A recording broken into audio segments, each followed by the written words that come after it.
ಎಲ್ಲರಿಗೂ ಇಲ್ಲಿ ನೋಡಿ ಇದರಲ್ಲಿ ಎಷ್ಟು ಕಡ್ಜೀರಿಗೆ ಬಂದು ಕುಂತಿದೆ. ಇನ್ನೊಂದು 2 ಇಲ್ಲಿ ಹಾರ್ತಾ ಇದೆ. ಇದು ನಾನು ಜೇನು ಮೇಣನ ಕೆತ್ತಿದ್ದಲ್ಲ ಅಂದರೆ ಸೋಸಿದಿರುತ್ತಲ್ಲ ಅದನ್ನು ಇಟ್ಟಿರ್ತೀನಿ. ಇದರಲ್ಲಿ ಜೇನುಹುಳ ಮತ್ತು ಕಡ್ಜೀರಿಗೆ ನಸರೆ ಎಲ್ಲದೂ ಬಂದಿರುತ್ತೆ. ಈ ಥರ ಒಂದು ಶಟ್ಲ್ ಬ್ಯಾಟ್ ತೊಗೊತೀನಿ. ಅದಾದಮೇಲೆ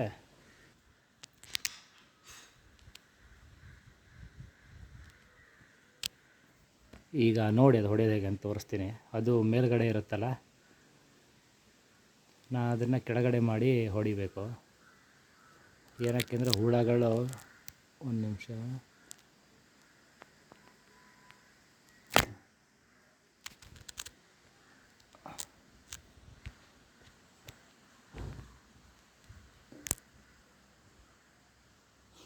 ಹುಳಗಳು ಯಾವಾಗ ನಾವು ಕೆಳಗಡೆ ಇಟ್ಟರೆ ಮೇಲ್ಗಡೆ ಹಾರುತ್ತಲ್ವ, ನಾವು ಕೆಳಗಡೆ ಹಿಡ್ಕೊಂಡು ಇದರಲ್ಲಿ ಹೊಡಿಬೋದು. ಹೇಗೆ ಅಂತ ತೋರಿಸ್ತೀನಿ ನೋಡಿ.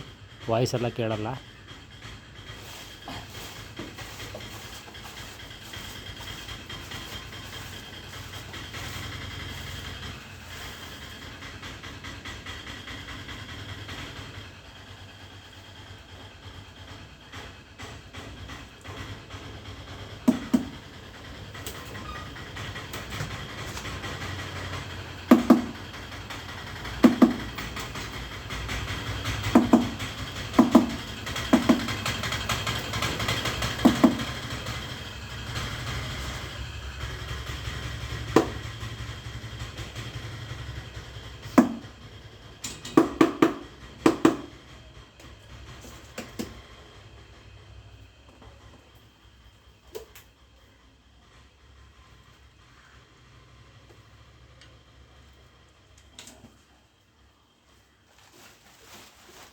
ಇದರಲ್ಲೇ ಇಡು ಮಗ ಒಳಗೆ.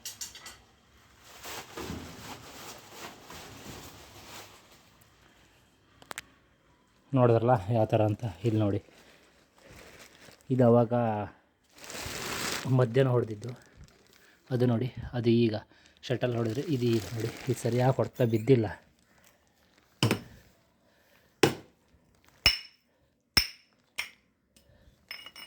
ಒಂದು 2 3 4 ಇನ್ನೊಂದು ಯಾವುದು 4-5 ಹೊಡೆದು ನೋಡಿ. ಶಟಲ್ ಹೊಡೆದ್ರೆ ನೀಟಾಗಿ ಅದು 2 ಪೀಸಾಗಿ ಬೀಳುತ್ತೆ. 2-3 ಪೀಸಾಗಿ, ಆಯಿತಾ.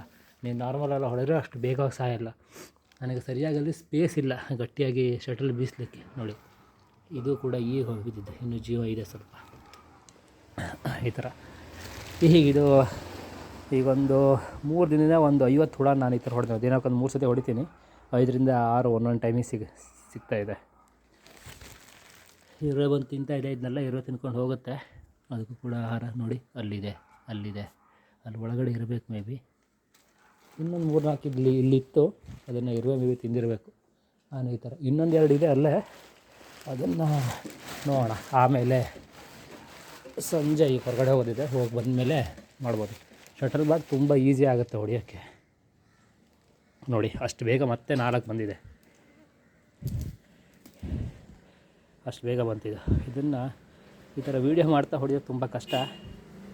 ತೋರ್ಸನಲ್ವ, ಅದೇ ರೀತಿಯಲ್ಲೇ ಇದನ್ನು ಈಗಲೇ ಹೊಡಿತೀನಿ. ಮಗ ಹೋಗಿ ಶಟ್ಲ್ ಬ್ಯಾಟ್ ತಗೋಬಾ. ಇದೆ ಇವತ್ತಿನ ವೀಡಿಯೋ. ನೋಡಿ, 4 ಬಂದಿದೆ ಅಷ್ಟು ಬೇಗ.